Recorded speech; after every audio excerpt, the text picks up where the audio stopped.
right, guys, we got this 34 to build also for TROG. We got a bunch of stuff to do to it. Bad floors, bad steering, you name it. So let's get started.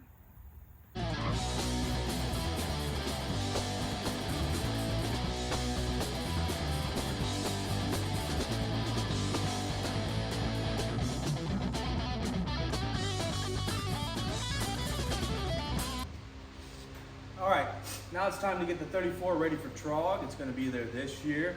It's running and driving right now, but it's not, everything's not just right on it. So there's a couple things we need to do to get it ready for TROG. Then there's a bunch of little things that we need to do just to make the whole car right. Right now, the steering box in it is a 34 Ford steering box. It's really, really loose. I took this car out for a drive, just over 35. It starts shimmy back and forth like that. And I determined that the sector shaft bushing is wiped.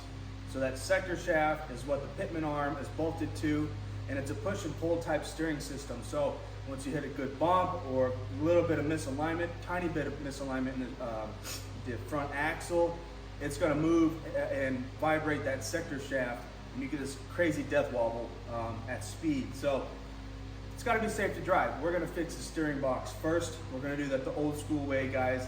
We're gonna put an F1 steering box in it. I think personally, the F1 box is the most superior, classic push and pull steering box. Of course, there's things that are better than the F1 box after like 1959, but that's not really a range that I build and work on cars, guys. I make my hot rods all very traditional and period correct. If we, did a dock holiday and drove back in time in this car, no one would bat an eye on anything that's on it back then. That's kind of how I like to build everything that I'm working on. But we also need seat belts. We need, here we got a list here. We need a floorboard in it. Don't want the owner, Dennis, to have his toes out there with, see the transmission moving and everything right there. That's not okay. You need 2 carb springs. We have 1. Return springs to get on the beach. Kick panels, so that's to cover up for his toe. Fan switch, the fan is not running. We need to put seat belts in it. We need to modify his seat. We have original style seat, 34 seat maybe, 36 seat maybe, not really sure exactly. It looks good in the car, it fits, other than that the roof's been chopped and that seat is full size. You have really good, with the seat's full size and the car's not chopped, your eye line's perfectly right through the windshield. Now that we changed your eye line, the seat's too tall. So we need to modify the seat, get it closer to the floor so you can drive this and not stick your head out of the ceiling like a rat think monster. We need to put an overfill, that's required for TROG, so we don't shoot anything out on the beach, and a couple other things. So some noise issues we need to fix. We need to look at the rear axle. It's possibly that it has a Lincoln locker. The last time I had the car, I put the motor in it, but we didn't have a radiator, so I didn't really run it. I never drove it until Dennis brought it back. So now we have a radiator in it. We can actually drive it and see how everything feels. I took it down the road. That's why I know about the steering. Then fan hasn't worked yet. We need to get the fan to work. Then what else? Oh yeah, obviously the rear axle. So that's where I was at when I was reading all through all this. The rear axle probably welded together. This is great for drag racing on the sand, but that's not all we're gonna do. Dennis wants to drive it to Cars and Coffee. You wanna go out and get a burger, a milkshake, all that kind of stuff. You gotta be able to enjoy the car. It can't be just a race car. So we're gonna get that rear end fixed probably after TROG. So it's gonna be great in the sand when it comes back after TROG. We're gonna hopefully put a quick change rear end in there. That means we can't just install in center section. Too high of a risk to breaking really expensive parts after putting a quick change on it. So we need a standard rear axle to put a quick change on so we're not breaking really expensive parts. So that's the name of the game, that's the plan. Also, this car is the one that we chopped live on the Chopaholics live stream 2 years ago. So it's cool to see it come back and get it running and driving, see it at the beach at the race. So guys, if you're at TROG, I won't be there, but 2 cars that I'm working on will be. Take a picture of these cars for me soon. I'd really appreciate it. So let's get to work.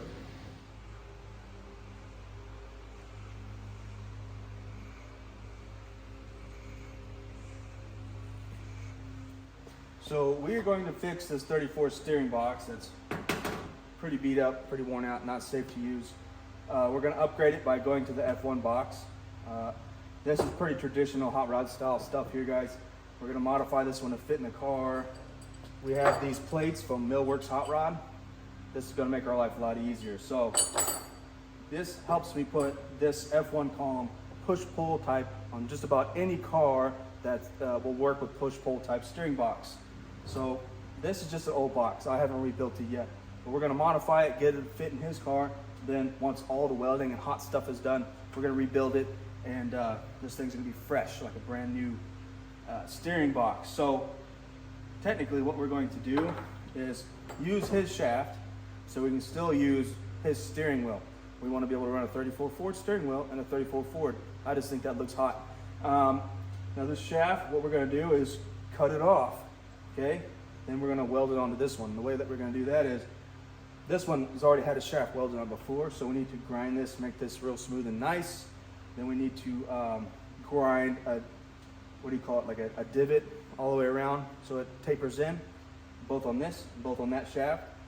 And I'm going to weld these two shafts together inside that little divot that I create on both shafts. Then I'm going to slide a tube over it, and I'm going to weld both sides of the tube. So this shaft that's controlling the car is a big safety thing, right? It's going to have 3 welds on it holding it together. I think that's about the safest it could be.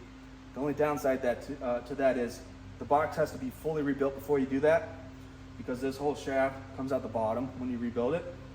Hence why I'm going to pull this out, rebuild it, and once I'm done, put it back together, paint it up, and weld this new shaft on here. This steering box is from 1953, and it's never been rebuilt ever in its life. It's all original brass bushings, all original bearings until today, and it's still very tight. Technically, I could throw this in a car and drive it right now, just clean all the old grease out of it, put new grease in it, and this would be a good box, technically. By rebuilding it, it's probably going to outlast my life. It's probably going to outlast the owner's life of the car. I mean, especially since this isn't getting daily driven in the rain, in the heat. It's in a hot rod. The guy's going to drive on the weekends a couple times a week. So this thing is probably going to last a lot longer than it did before this rebuild. So there's nothing to be worried here. Welding this shaft on here, it's not like we're going to be changing the oil on this steering box, you know, every couple weeks. This is probably going to outlive all of us. So that's how we're going to do it. We're going to grind this flange down smooth, and then we're going to weld this new flange on here. This is from Millworks Hot Rod. Check them out. They have a lot of stuff that makes our lives a lot easier. Once we have it ground down, we're going to weld this on here, and this is going to be our new mounting point. Now what's great about welding this on here is I can taper the box wherever I want to get it, the steering column wherever I want it in the car. Also, we can grind down this shaft and move this in more than this flange already is. So this is going to give us a lot of work and leeway on getting that column centered inside the car in the right position. So yeah, this is going to be pretty awesome, pretty straightforward. I mean, it's going to be a lot of work, but it's the right way to get it done.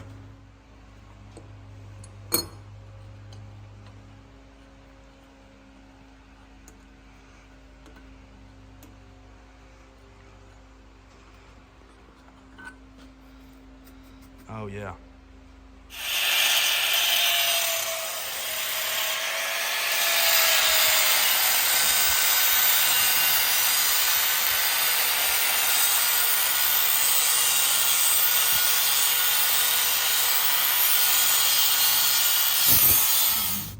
It's got a solid shaft. How hard will it be to get in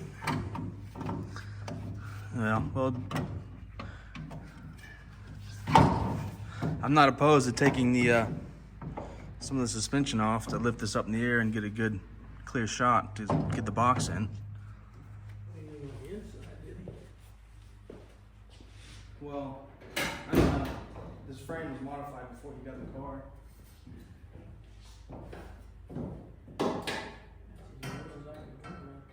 It's too low. Sure. It needs to be more up here. Like that? We can go that high if we want. If we're here, that's the center of the column, center of the dash, but then we're in the way of the brake. Yeah, I was afraid that was gonna happen anyway.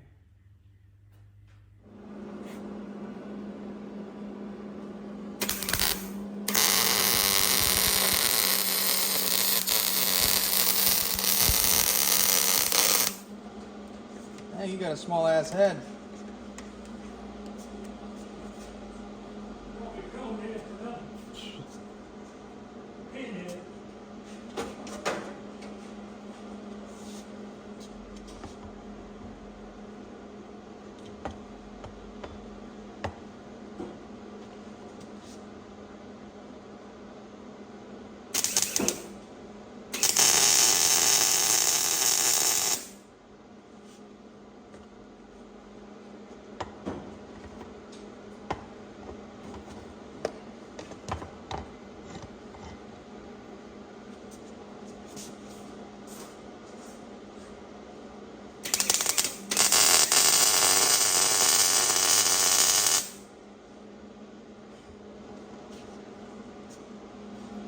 So we got an F1 column drop that we're putting in to get us a little bit more space between the dash and the steering wheel. So they just need to modify it, change the angle on it a little bit. It's going to turn out pretty good. Oh, what are you doing, man? One of the nuts on there, we put on the steering box, we just bolt it in. Okay. What do you think of that? I think I need to have a steel mat that sits there for this kind of stuff. You need a metal bench. You need a metal bench with wheels on it. It doesn't have to be very big, just a little square table to keep over here. I got one. It's at Jeff's house. Hmm? I got one. It's at Jeff's house. Oh, yeah? It's got all the holes in it to mount stuff. Oh, Well, yeah, it's a welding bench? Yeah. I'd let that cool off for you. Alrighty. drag this back over here, man.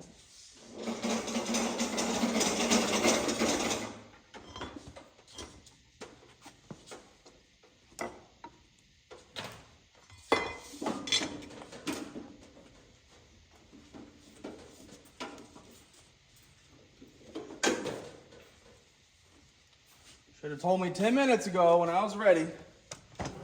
Put all my shit up. I'm trying to get it ready so you can do it while you're doing all that shit. 2 inches.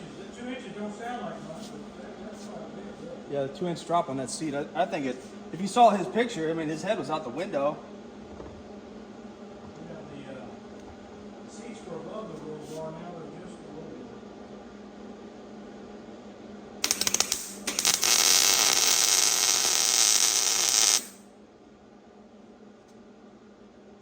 Anything else before I put all my shit up? Unless you want to find a piece of flat stock and put in that clutch to stop it. Here.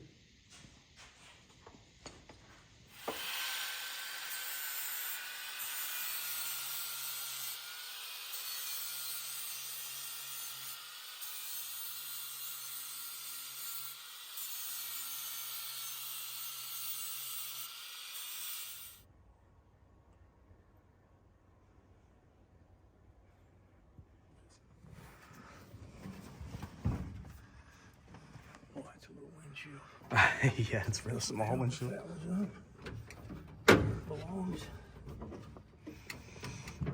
I say we trim the pedal. I personally would rather have I'd rather have it centered if it was my car. And that means we'd have to cut off like one of those block grips, you know, one row. Now, the steering box might could go in a little more. Yeah, we'll try pushing it in some more. To grind it a bottom. little bit, but that, Is it that tab that's keeping it from pushing it in more? That's on the top? no, the hole's pretty tight, and that flange is at an angle. Okay. So 'Cause the frame is tapered. Find an angle on that flange, honestly. Let's see. Can you get it? Can I move it at all and it slide in some more? It's too tight? Yeah. Okay. Yeah, it's worth it, I think, centering it than trimming that brake pedal. Yeah, I might have to grind some on that tab. Grind it down a little more, and then cut that at an angle with the rotary file. It's really tight now. You got it to bind, actually. I see what needs to happen. I was forcing it over to see what it looked like. How much of that pedal's got to go. I think literally just a little bit. If I just move the box in this way a little more, would that help? Which way?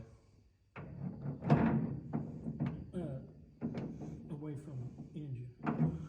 Yeah, away from the engine's where we need to go, and it would pull it over to passenger side more if you did that. That would help this steering knuckle maybe a little bit.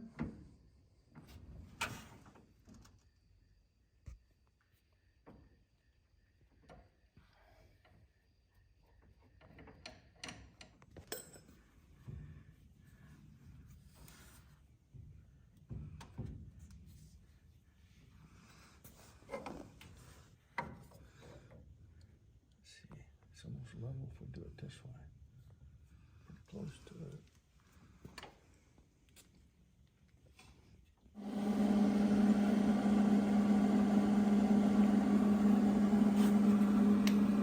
Can you bring that light on this side of it? All right, make sure I get it perfect.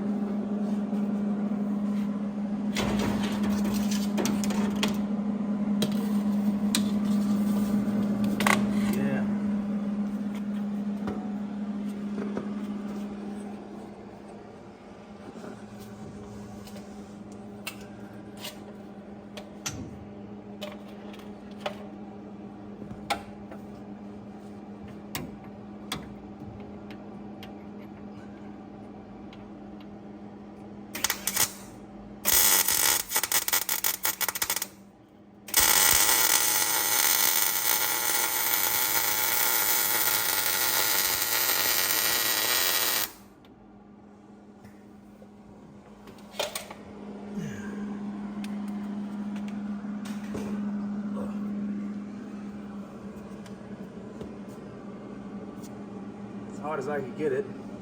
Now I need to torch it.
So I'm going to start working a paper template that's going to allow me to make all these cuts right in paper. So when I put the floor pan in there, I already know exactly where all my holes need to be in order for everything to fit, column, brakes, make sure we're not hitting anything down here. On a stock floor pan for this, there's rubber grommets bolted to the floor pan.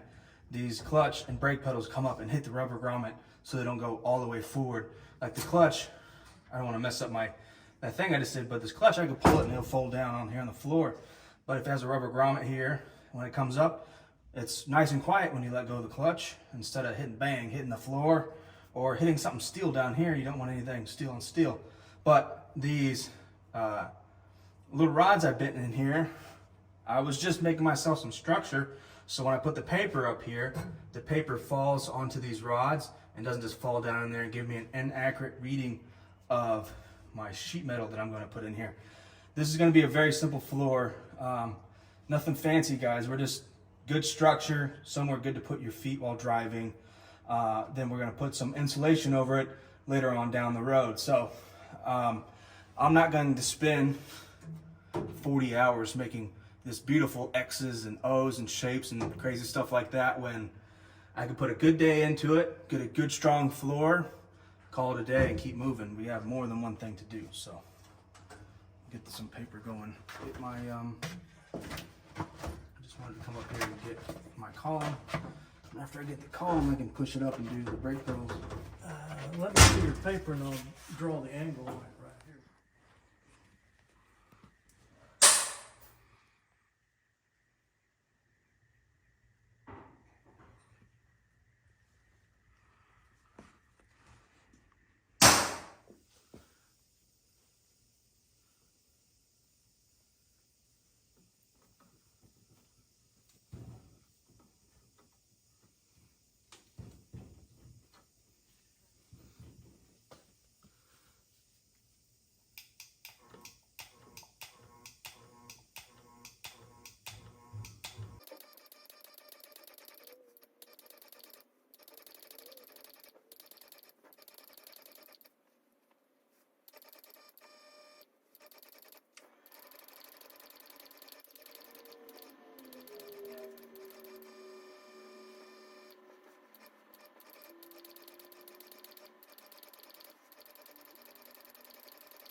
All right, so we kind of rushed through this one, so we didn't film it as nicely as I normally do.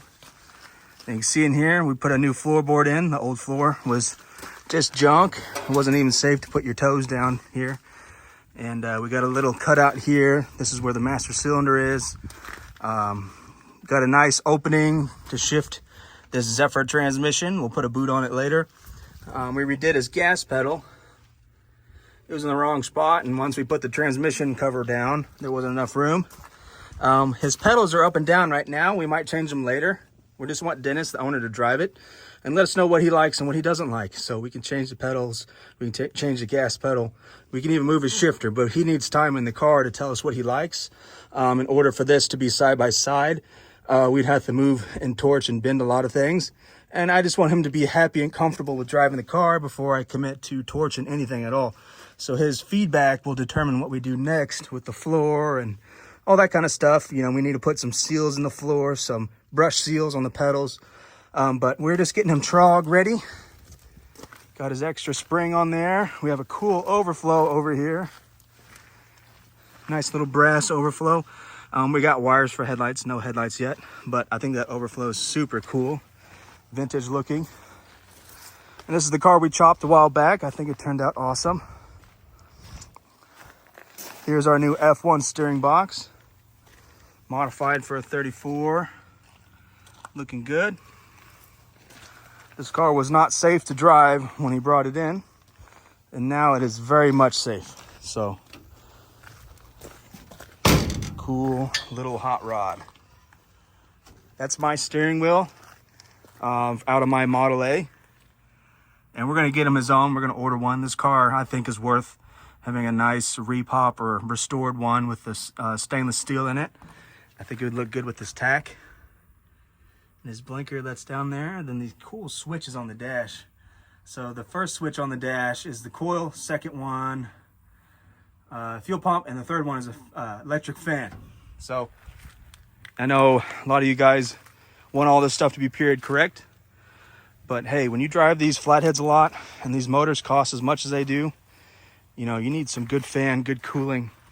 You know, it's not worth the look for a motor that's worth like $10,000. So I hate saying that kind of stuff out loud, but you guys know how much flatheads cost if you're dealing with them at all. But man, this is one pretty car.